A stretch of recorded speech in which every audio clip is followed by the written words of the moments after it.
This week, we are bringing you the outrageous story of lifetime criminal Mark Brandon Chopper Reed.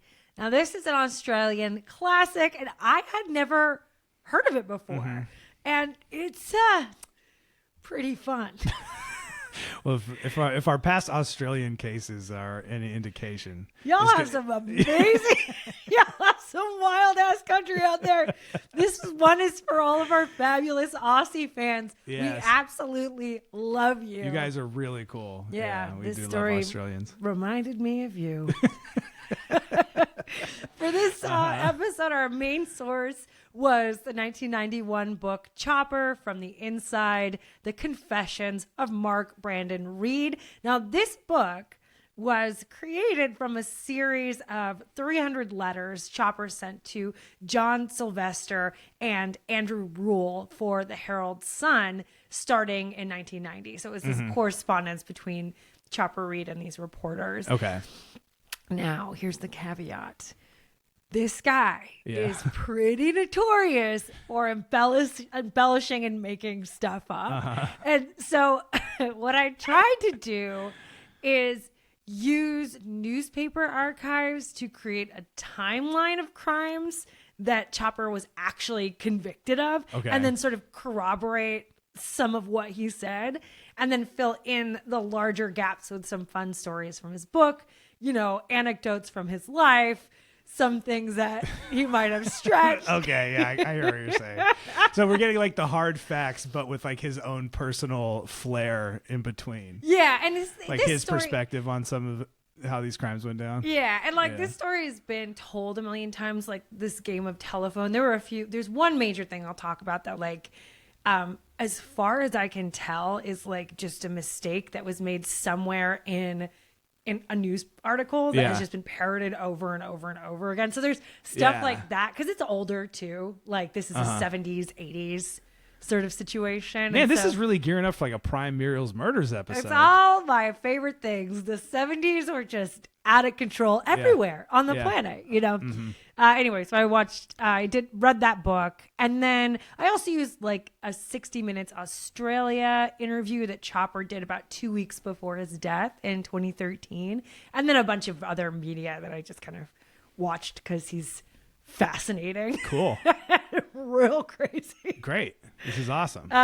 Yeah, so that's it, man. All right, tight. Well, we need to raise a toast to our supporters on Patreon. Yeah. Both brand new and tried and true. Holly, Gabby T, and Jody B. Special shout outs to you three. If you want to support what we're up to, get a treasure chest of exclusive episodes, and be cool, find us on Patreon or Spotify. Muriel'sMurders.com/support has all the info. Thanks to C. Thurman for our newest 5-star review on Apple. Welcome to the family, baby.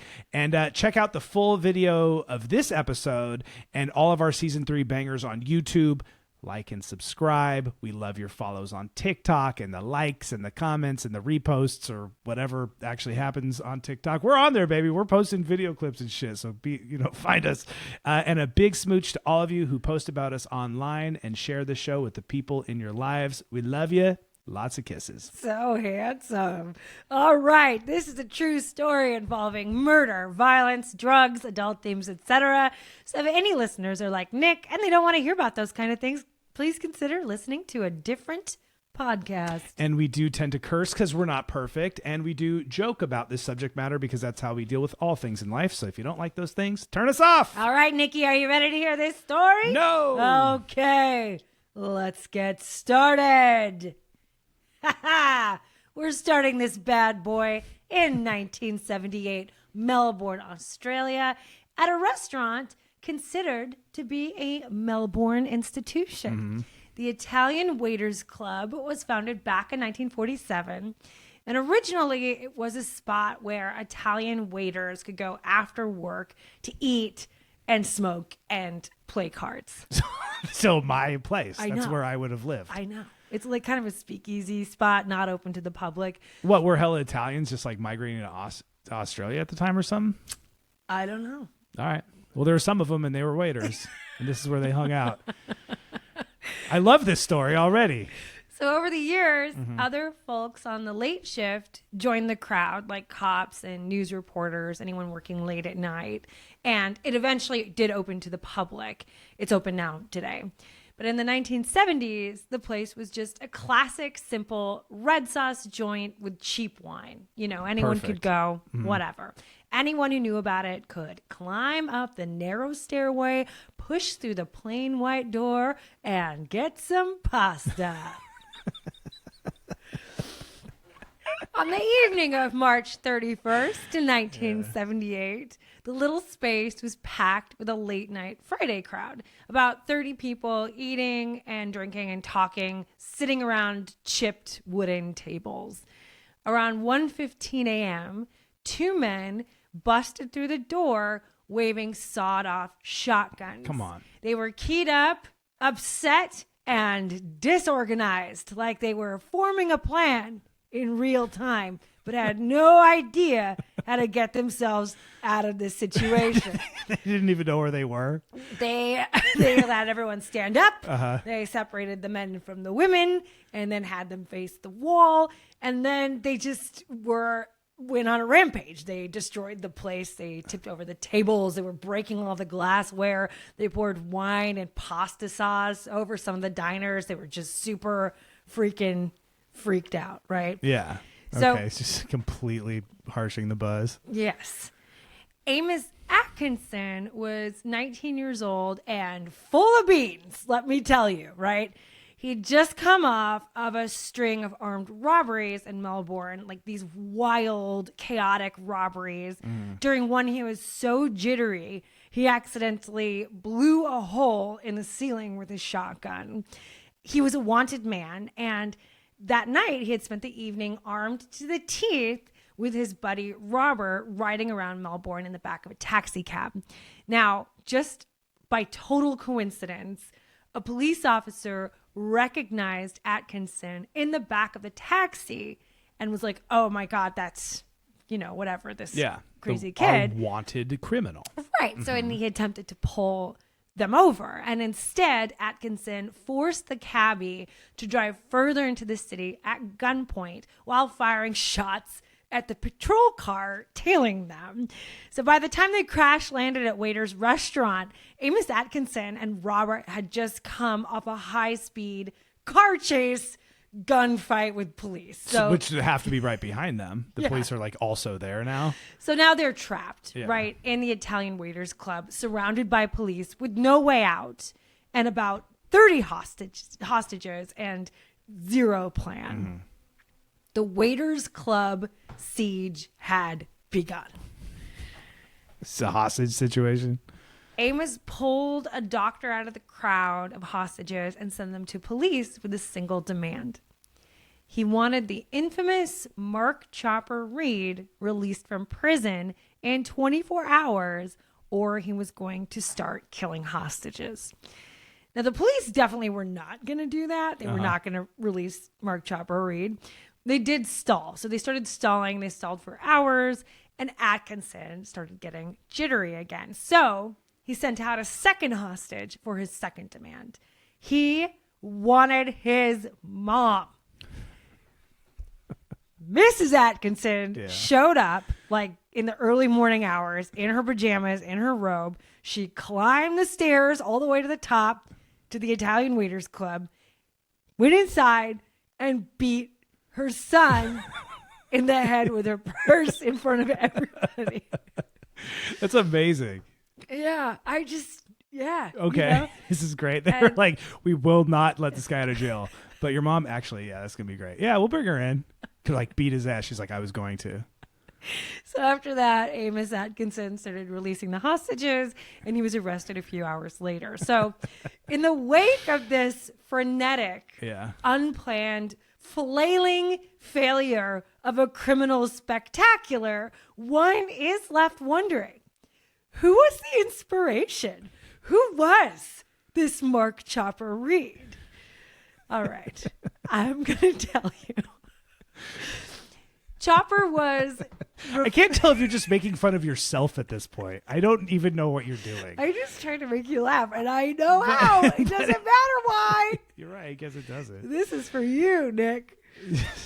You're just, I'm tricking you. You're tricking me. Like, is it funny to you that I would be caught dead in this situation? All of it's funny to me. All of it's funny to you. It reminds me of you.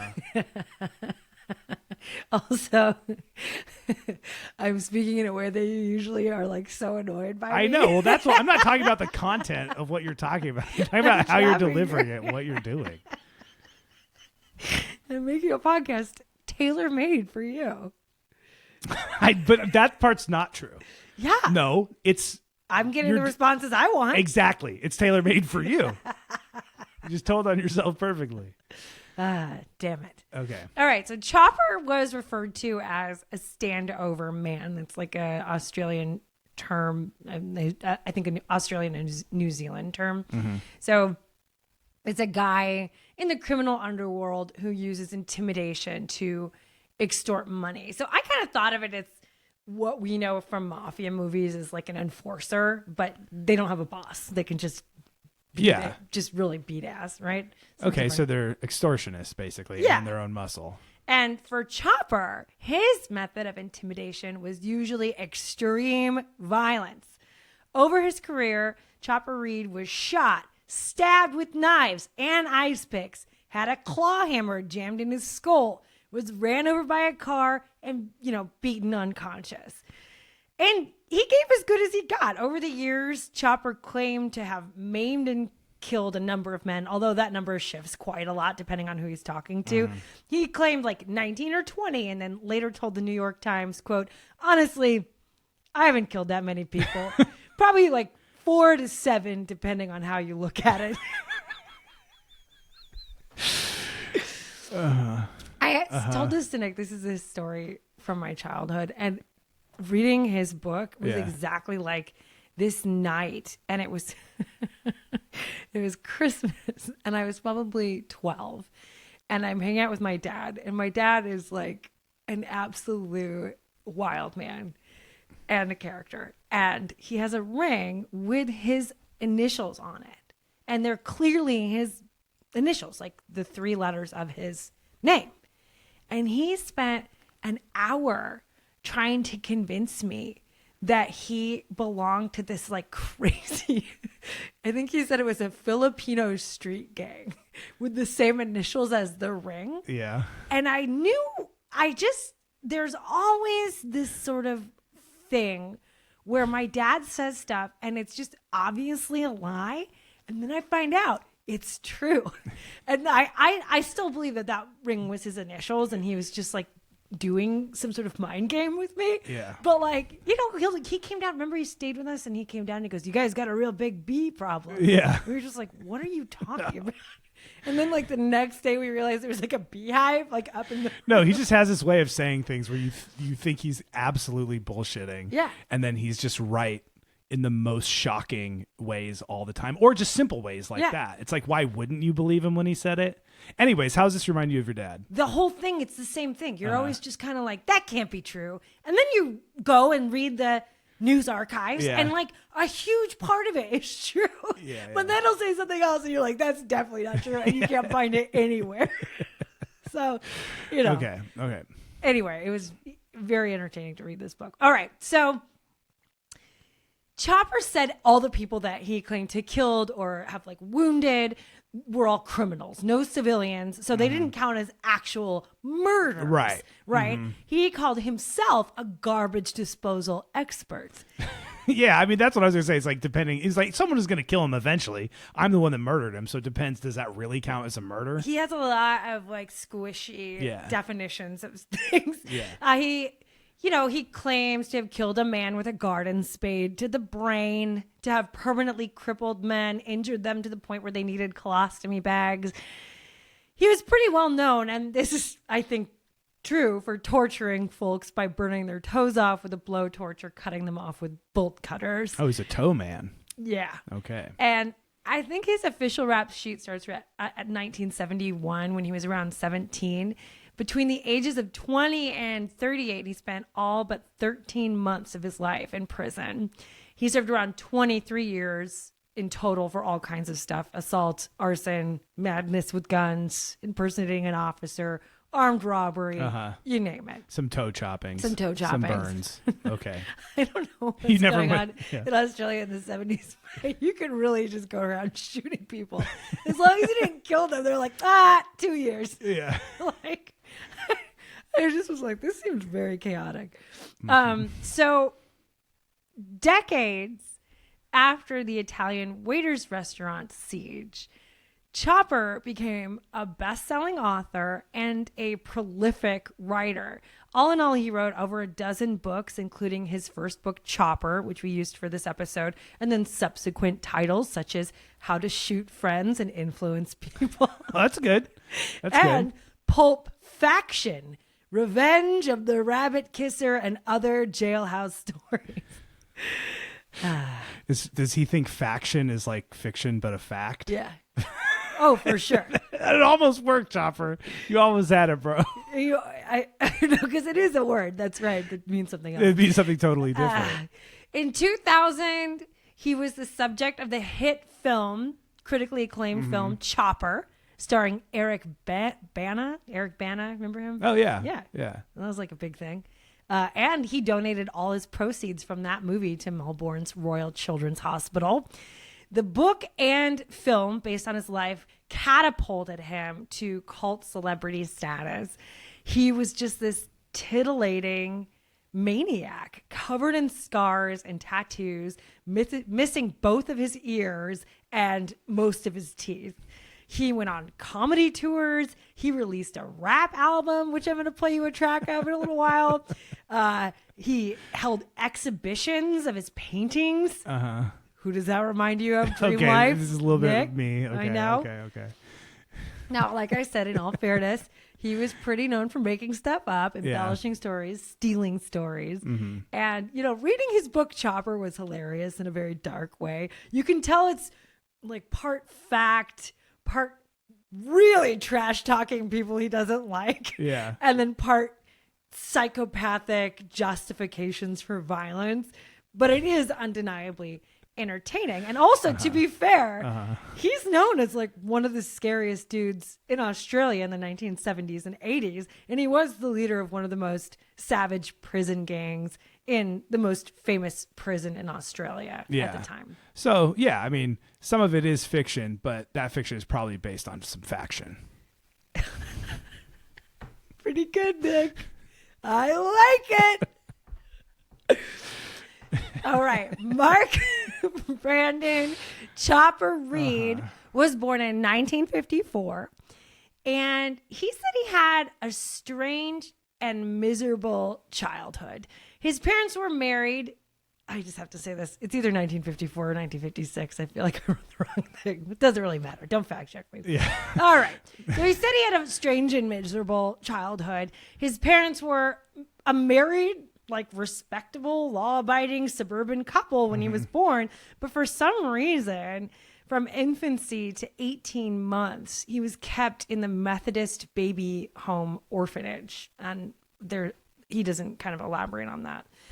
And then while he was in the orphanage, his parents just kept on trucking. They had a second child, his sister Debbie. And, from the photos, they had like a regular suburban life, right? They were kind of dressed up. They were super cute. They were holding hands in some of the photos. When they were just like, but we keep our kid at the church. For at least the first 18 months of his life. So Chopper's mother, Valerie, according to him, was very, very religious. She was a strict Seventh-day Adventist, which I know you don't know. I think you don't know what that is, maybe. I don't know. What? Are you going to school me? You have some knowledge to drop on me? Well, I came up with a blurb, but I feel like it's offensive. I just said they're Christians who literally believe Jesus is coming back. They eat healthy food, and they do church on Saturdays. All right. So her dad was like a very well-known Adventist minister. Chopper said his mom put religion above everything else. They never had a close relationship. He was never close with his mother. And he basically said she boiled everything she cooked, went to church constantly, and ordered his father to beat him regularly. he says like she was just kind of also randomly cruel. Like one time his parents had this big blowout fight and Chopper left the house with his dad. And when they came back, his mom had gone and put his dog to sleep. Like pretty wildly. Okay. He said he used to pray to God to kill his mother when he was very young. So, a lot of stuff there. Okay, that's happening. Chopper's dad, Keith, was a World War II veteran, and it sounded like he had some pretty bad, untreated PTSD. He slept with a loaded shotgun under his bed and made Chopper announce if he left his room to go to the bathroom at night, so like he wouldn't shoot him. Yeah, that hypervigilance thing. Yeah. But despite the violence, Chopper and his dad were actually really close. Keith taught him how to fight, taught him all about guns, basically beat him up until Chopper got big enough to beat him back, and then they called the truce. Yeah. Hey, man, if it works, it works. I mean, it doesn't sound like it worked. Actually, you're right. It didn't work. Chopper's narrative is that he was constantly bullied at school for being an Adventist, beaten up almost every single day. And he talks a lot about hating bullies and his commitment to righteous violence. But reading between the lines, a lot of this book seems like he's a cold-ass bully himself. So I'm not really sure where the truth lies in that, but that's kind of the canon. Regardless, though, Chopper seemed to have a really rough start at life. He ran away 10 times, starting at the age of 10. He was made a ward of the state around the age of 14, and then was shipped off to a series of mental hospitals where he claims he was given really extensive electroshock therapy treatments, like something in the neighborhood of 60 in 6 months, something like that. Does that line up with what they were doing in Australia at the time? I think so.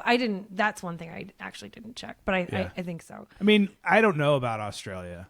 Sorry, Australia. I don't know about you, but I'm just going to go ahead and assume that at this point in American history, people were getting shocked. Yeah. I mean, that's like, American history, world history. Yeah. Right. Like that's one flew over the cuckoo's nest, right? Like they're just shocking people. Pretty terrible to do to a child, but what history, man. Yeah.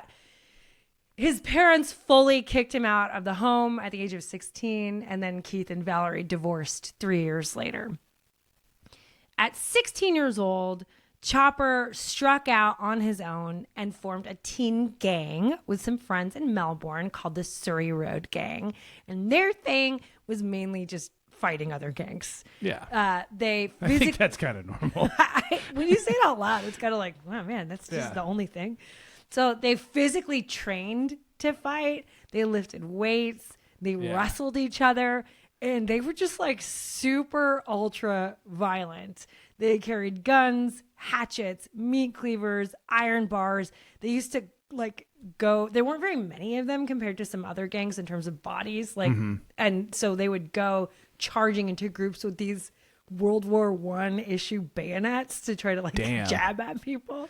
Man, I am right now listening to Al Pacino's memoir, Sonny Boy. Shout out Annie. She's the one that told me to listen to it. And he's performing it himself.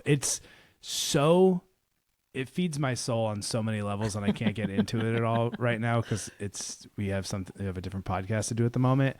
But he talked about gangs in the exact same way. Really? Like in the South Bronx. Yeah. Yeah, it seemed very... It's just like, you get 4 or 6 of your friends that you trust that are like from your building. Yeah. And you have weapons, and then you just fight other groups of 4 to 6 kids, from the other building. Yeah. And that's just what it is. It really did seem like that. They did steal a high-powered cattle prod from a slaughterhouse, and they used to use it to make their rivals poop their pants, because they could shock them with a single blast in the belly and it would automatically make them poop their pants. So that was a favorite.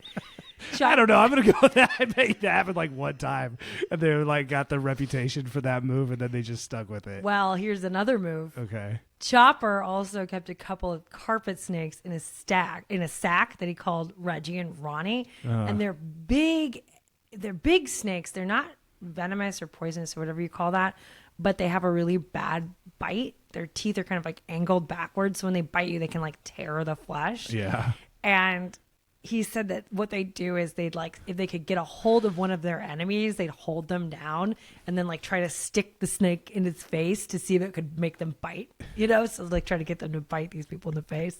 Did that ever work though? I mean, that's a very funny move if they could never get it to work. But they're like, yeah, those guys keep putting the snake in our face. It's like, what are you doing, bro? No, I think that even if it didn't work, that would be a pretty like scary thing. I would not be excited about that. They're big snakes. You just whip out the snake so you could just give him a bite in the face. Okay.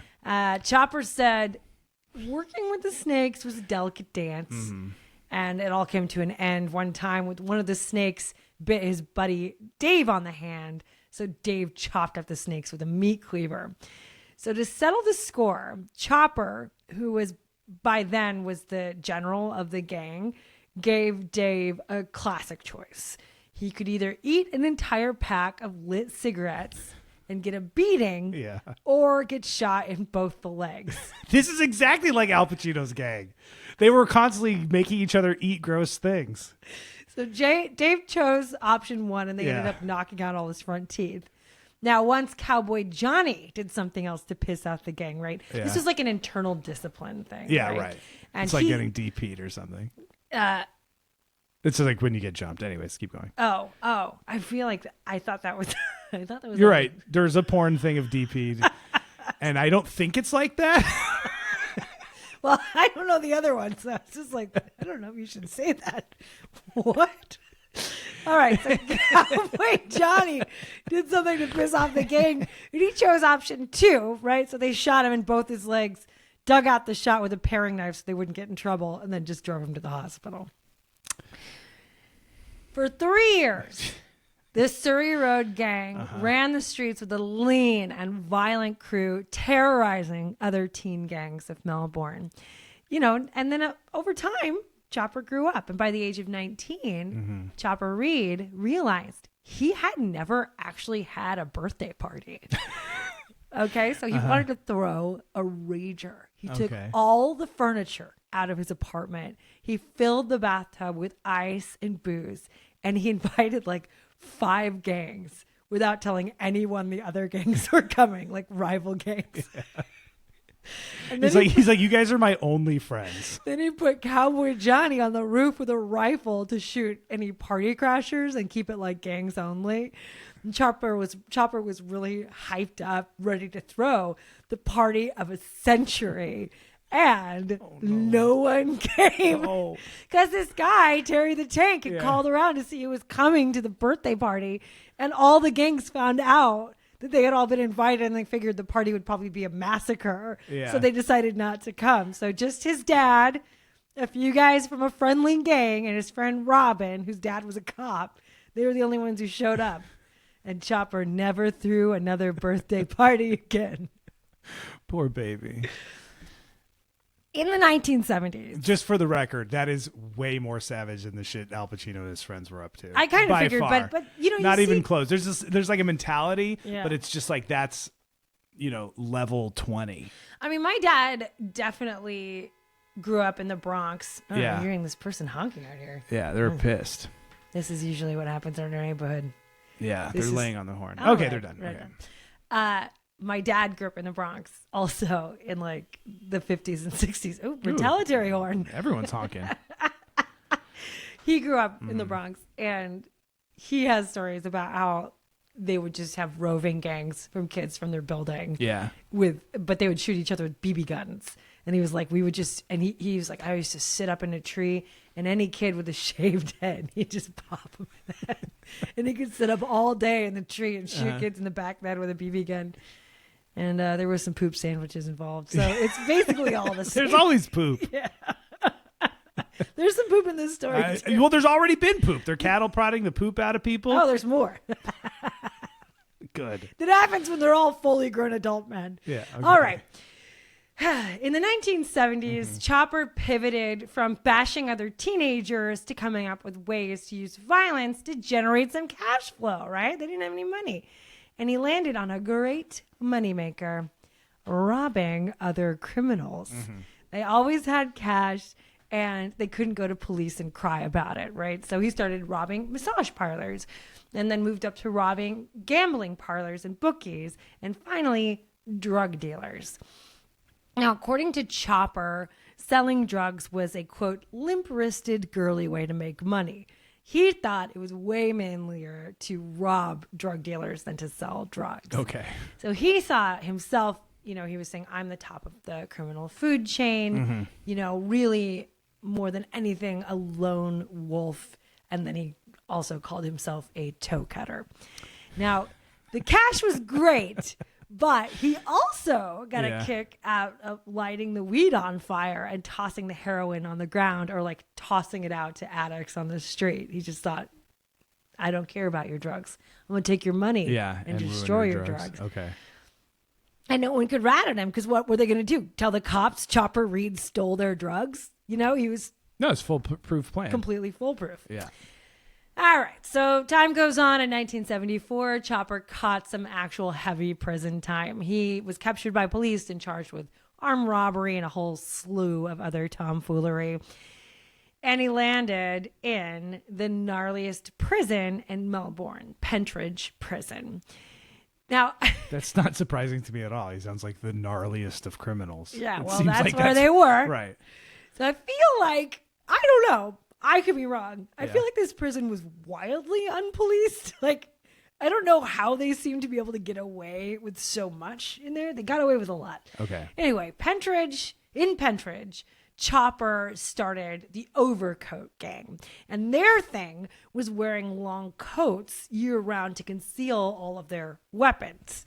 So that included stuff like hatchets and butcher knives. And again, like the Surrey Road Gang, the Overcoat Gang started out with just bashing other gang members. Under Chopper's leadership, the Overcoat Gang launched one of the bloodiest gang wars in the prison's history. So according to Chopper, the gang wars started Christmas 1975. He and the gang were being held in the maximum security unit at Pentridge at the time, the draconian H Division. And there was a rumor that they were all getting 2 big, fat pork sausages for Christmas dinner, right? Or breakfast or something. And it was Chopper's job to help bring the food up to the prison. He was, you know, he also like spit in a lot of food. We're not going to go into that, but he used that to terrorize people pretty bad. So spitting, maybe a little poop. Yeah, absolutely. That's in there, at least in his memoirs. Okay. But when he goes to get these sausages from the kitchen, there were no sausages. So when he came up empty-handed, this guy, Piggy Palmer, accused him of eating all 60 sausages. And, you know, he's like, obviously I like a snack down more than anybody, but I'm not eating 60 sausages. And then he said blood enemies were made that day. Okay. You accused me of eating pig. And now I'm going to stick you, Piggy. Now, Chopper later said that really the gang war started because he saw other gangs were controlling drugs and other rackets in prison, and he wanted a piece of the action, and that was the thing that kicked off the war. But, you know, and that makes a lot more sense than Christmas sausages. But great story, right? Very fun story. Sure. Chopper said over 5 years, his bash list, that's what he called it, in the gang war included 63 attacks and 11 attempted murders. He called H Division in the 1970s a, quote, blood-soaked mental hospital. They used garden tools, knives, and cleavers from the kitchen, ice picks, all kinds of shivs and like razors and stuff, cans of condensed milk and socks to bash each other.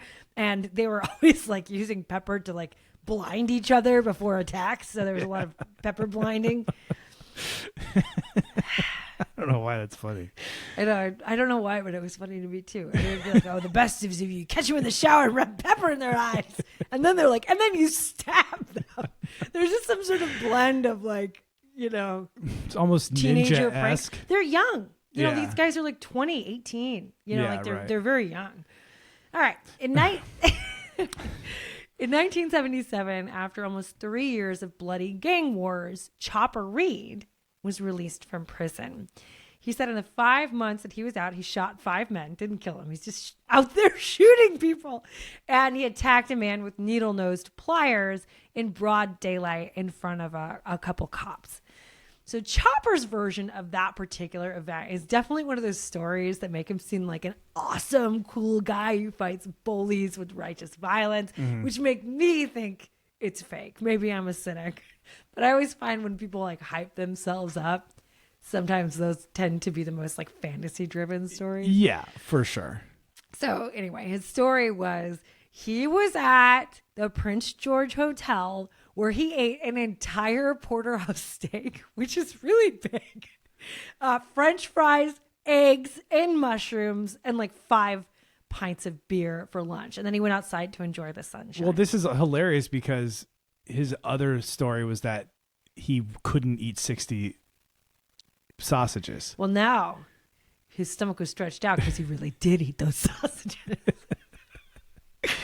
All right, so he goes outside. Okay. And according to Chopper, he's sitting there and he sees this beautiful young schoolgirl wearing a white dress. He says, oh, she was maybe only 13 years old and she's got blood on her face and she's crying, right? So he went up to her and was like, what's wrong, little girl? And she said this guy, Turkish George, had hit her. And Turkish George was a heroin dealer and a pimp that Chopper knew from like the neighborhood. So he went over to the car where Turkish George was sitting and he pulled out a pair of needle-nose pliers and punctured his face about 30 times. Jesus. At the time, he was arrested and released into the wild. They just let him go. Now, eventually he did end up serving 2 years for that assault, and it did happen, so that's a crazy story. We don't know if he had the best lunch of his life and then rescued a young schoolgirl in a white dress, but he definitely stabbed that guy 30 times in the face with the needle-nose pliers. How do you even survive that? Yeah, I don't know. I mean, I think it's maybe a lot of little jabs, but still, your face isn't that big. It hits you in the temple. I mean, it feels like, I don't know. I don't know either, man. That's not my game. After he was released from being held for a moment after that arrest, Chopper got drunk and then took an appeals court judge hostage. All right. So back in Pentridge Prison, Chopper's ride or die best friend forever was Jimmy Lognan. Now, Jimmy was nuts too, and he was a huge player in the Overcoat Gang Wars. He used to force his enemies to chew razor blades. That was his thing. They were very close for years, absolutely inseparable BFFs. Now, the same year that Chopper was released from prison, Jimmy tried to escape Pentridge. He jumped off a prison wall and broke both his ankles. A Roman Catholic priest found him and gave him a ride to the town of Richmond about 20 minutes away. He kind of picked him up before he realized he got the guy in the car. And he's like, damn it. He totally just escaped from the prison. Yeah, right. And then he got in big trouble, but then they reversed the sentence. Actually, that story is kind of funny. Anyway, yeah. So he gave him a ride, let him do confession in the car. Mm-hmm. And then he says, based on my faith, I'm bound to not tell police. So he got in trouble because he knew what was up and he knew where he dropped this kid off. Oh, but I was attorney-client privilege. Yeah, that's basically what he argued. So he was sentenced to 6 months or something for aiding and abetting, and then that sentence was reversed ultimately. So Chopper said at the time, Jimmy was writing these awful letters about how desperately he wanted to get out of prison, writing him letters about how he's sitting in the rain in the exercise yard and his feet are turning blue and he thinks they're going to have to maybe amputate his feet, basically begging Chopper to help him escape. Now, Chopper said he knew it would never work, but, a promise is a promise. And this guy had saved his life once. And he said, you know what, man, I'm going to come up with a plan to try and save my buddy. Mm-hmm. It was later said by Chopper's defense team that the whole plan to jailbreak Jimmy would be comic and ludicrous, almost Chaplin-esque, if it didn't have such horrific overtones. Chopper chose. That's such a funny thing to say. Like, trust me. I mean, I know a bunch of people died, and every moral code was shattered. But if you think about it a certain way, it's kind of funny though. It's a whole podcast. It's like Chaplin. Imagine like Jim Carrey doing it. So Chopper chose Australia Day, the day the first boat of convicts landed on the continent in 1788, to launch Operation Save Jimmy. Is that really what Australia Day signifies? The first day all the convicts showed up? That's what it says on Encyclopedia Britannica. I was like, is that offensive? I don't know, but that's basically that's what the wording they use. Yeah, you might just think like maybe they were like, I think now it's like a cultural celebration sort of situation. Yeah, I mean, maybe you just would do it the first day that like non-convicts made their way over or something. I don't know. It was like the establishment of the colony. Sure, I guess. Yeah. I mean, I don't understand. You're right. It's like some crazy colonial shit. And it's very funny to think that that's the day that he's going to liberate Jimmy. Is like the Convict Day. Convict Day is just very funny to me. All right. Around 10:30 a.m. on January 26, 1978, Chopper walked into a county court building wearing a large overcoat. Chopper had been getting hammered at the bar at the Waterside Hotel since around 7:30 that morning. I've completely lost the plot on why he's out of jail at this moment, or like where. Well, it seems like he's only in jail. Sentence. Okay, so after his 3-year sentence, he was released. At that point, he was in trouble. For armed robbery, I think, but his sentence was only 3 years. So he got out in 1977. So is this before he stabbed Turkish John or whatever his name was? After. So he had this tiny window. He got out. Then he ate that porterhouse steak, saved the white girl, and killed the pimp. And they were like, he didn't kill him. No, I know. He jammed him. He jammed him pretty good. But there was no murders. But he did just do a lot of mischief in a very short time. So I think the whole, in total, I think he did all of his stuff in 5 months. So he jabbed Turkish George. Yeah. And then a month later was like, okay, I'm going to break Jimmy out of prison. All right. Okay. All right. So he walks into this courtroom. He's wearing this giant overcoat, as he is wont to do. And he had been drinking all day. And his plan was to kidnap a random judge by gunpoint and hold him hostage until Jimmy Lognan was released and given a pistol and a car with automatic transmission. Because it was Australia Day, he figured the courthouse would be quiet. It wasn't quite a national federal holiday yet. So, the courts were still in session. But, he thought, okay, maybe the docket will be light that right, day. because, it's just like a drinking day or something. It's like St. Patty's Day or something. And he thought maybe there'd be less security on hand because of that. So he walked into the county court building with a sawed-off shotgun shoved down his pants. Jesus. And just asked what was on the court docket that morning. There wasn't much, just a hearing on the 6th floor where appeals judge William Joseph Martin was presiding. About 30 people were sitting in the courtroom. Chopper busted in the courtroom and just ran up to the bench, just a drunken bat out of hell. People afterwards said he literally just came from nowhere. He put the judge in a headlock, pulled out the shotgun and said, "Get back, it's loaded, or I'll blow his head off." And that lasted about 10 seconds before 56-year-old Judge Martin kneed Chopper in the chest, forcing the barrel of the gun up. A courtroom attendant, Ernie Trotter, then tackled Chopper to the ground. And as Ernie was wrestling with Chopper and police were just rushing up to the bench, Chopper just said, it's not worth it, and gave up. It was all over in 30 seconds. It's like the Tony Kuritzis, our very first episode ever, but just on fast forward. Fast forward. No one was seriously injured, although according to some accounts, Judge Martin kicked Chopper in the balls. Okay, instead of knee in the chest. Just at some point during the fight. In addition, threw a little kick in the nuts in there. I mean, I'm sure that he did. Yeah, well, that's a direct quote from one of the newspapers I was reading. Yeah. Quote, in the balls. Yeah. He was ultimately sentenced to 14 years for Operation Free Jimmy, and then also for jabbing Turkish George in the face with the pliers. Mm-hmm.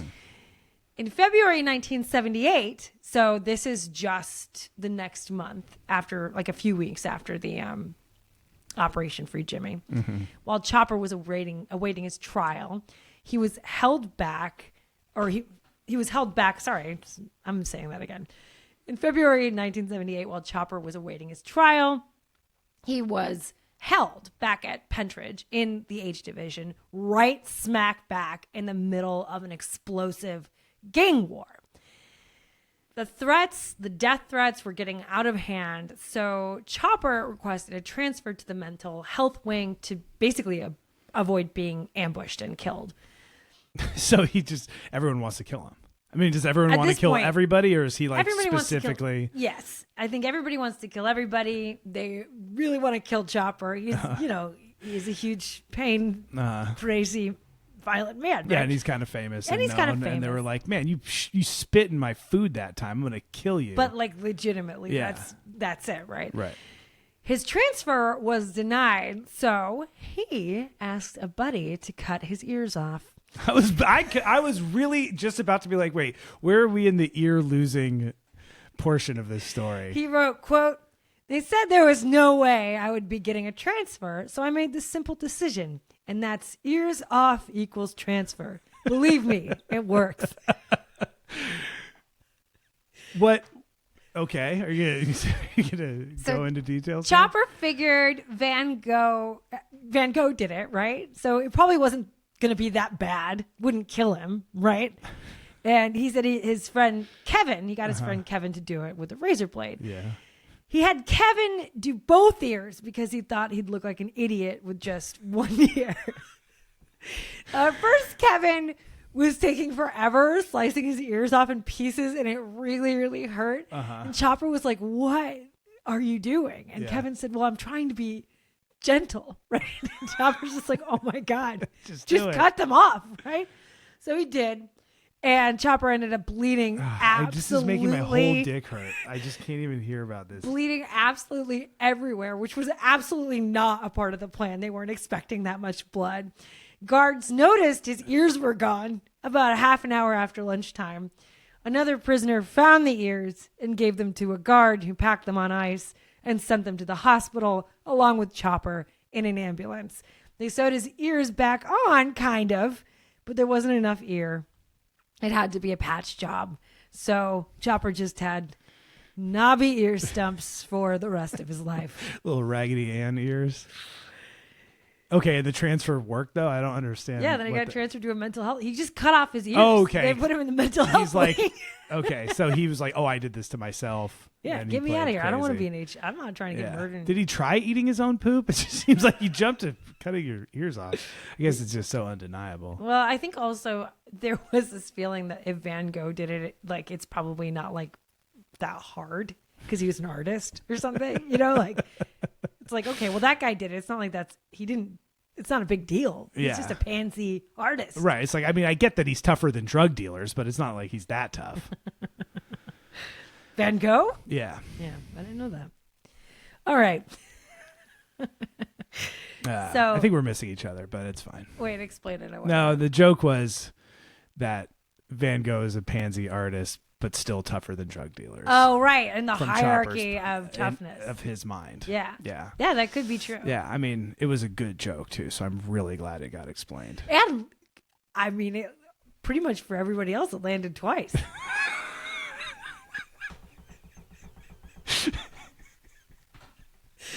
All right. So this whole thing goes down, right? And then just a few weeks later... Is this almost over? What time are we at? Oh my God. So then, just a few weeks later, Amos Atkinson made his famous siege on the Italian Waiters Club, demanding Chopper Reed's release.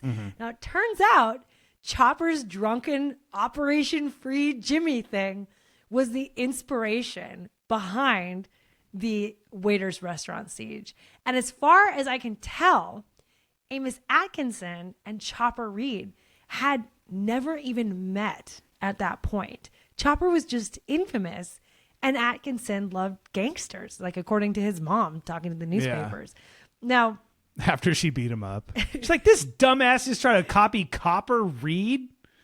Copper Reed. Chopper, whatever. No, I like that. That's a mom thing to say. My dad would totally do that. Copper Reed. Very funny. So here's the thing. There's a story, like I was saying, that was repeated in a bunch of news articles and different like archival stuff about the case, saying Amos Atkinson met Chopper earlier in his life in prison. But according to Chopper's book and then the timeline of all the events, I think that Amos Atkinson was just way too young to have been in prison working with Chopper prior to 1978. Yeah. And if you read Chopper's like book, right, he doesn't write anything about their relationship prior to 1978, which is really interesting to think if that's true. The Italian Waiters Club siege was just like this kid seeing this guy in the news and copying him. Well, what's funny to me about it too is like, I mean, he must have, like saw the thing, whatever that was, on Australia Day in the courtroom, the Operation Free Jimmy thing, right? And then he must have learned more about Chopper Reed based on that, because like what Chopper Reed did in the courtroom that day is like the weakest weak sauce he ever did. Like that's a funny ass thing to inspire. Well, then he cut his ears off and people did that, hit the papers. That got in the papers. Oh, so it was really after okay. So it was like, trying to kidnap the judge, cut his ears off. Everyone's like, who's this madman? And he's like, me too. It's like that one guy that was inspired off Taxi Driver, the movie, but it's not that. It's just a real life Australian Travis Bickle-esque character. Yeah. That's very funny. I mean, he does have a sense of humor. All his quotes are just like, are you kidding me? Yeah, I mean, he's gonna inspire some fandom and some copycats and all that. Yeah. Yeah. Anyway, on March 31st, 1978, Amos Atkinson came flailing into the Italian Waiters Club with a sawed-off shotgun, demanding Chopper Reed be released from prison and what was becoming an overcoat gang pledge of allegiance. In prison, Amos Atkinson joined the overcoat gang in a big way. He was sent to the same prison as Chopper Reed and the same unit. And he was basically second after Jimmy Lognan in the gang. He had a huge amount of like bashings on his bash list, like a crazy, young, wild, insatiably violent man. Cute. And that's where we're going to pick up next episode. 1978 in H Division, in Pentridge Prison, in Melbourne, doing lots of crazy stuff. And it really does get so much weirder. Amazing. And if you're just fiending for that weirdness, you can go to patreon.com/Muriel's Murders and sign up and get immediate access to part 2 of this story. You could also do it through the Spotify exclusive feed. You know what I mean? So oh my God. Feel free to wait. It's going to come out free next week, or get it right now. Support us. You know what I mean? Get your little fix on. Get your freak on. Get your freak on. Get your freak on. Okay. I do like this. I feel like I stumbled a few times. I wanted to fight you a few times. I know you're. I don't know. Still acting like you want to fight me. Muriel. I don't understand. I am on fire. Okay.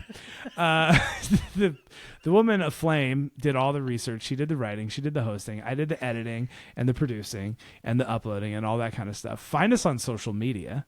TikTok, Instagram, YouTube is a big one. Hit those subscribe things, all that kind of fun stuff. Yeah. And I don't know. I guess that's it. You did such a good job in this episode. Don't be mad because you stumbled. You stumbled in very funny ways. I like them. I like the re-explaining of the joke part. That was good. You're making me even more angry. All right. I do love you though. I know you do. Yeah. But that's where I've really failed. You should not be so confident. Why? So you could work for it. For my love. You don't think I'm working for it? I spent like 7 hours on this stupid thing. No, I'm saying work for my love. I am.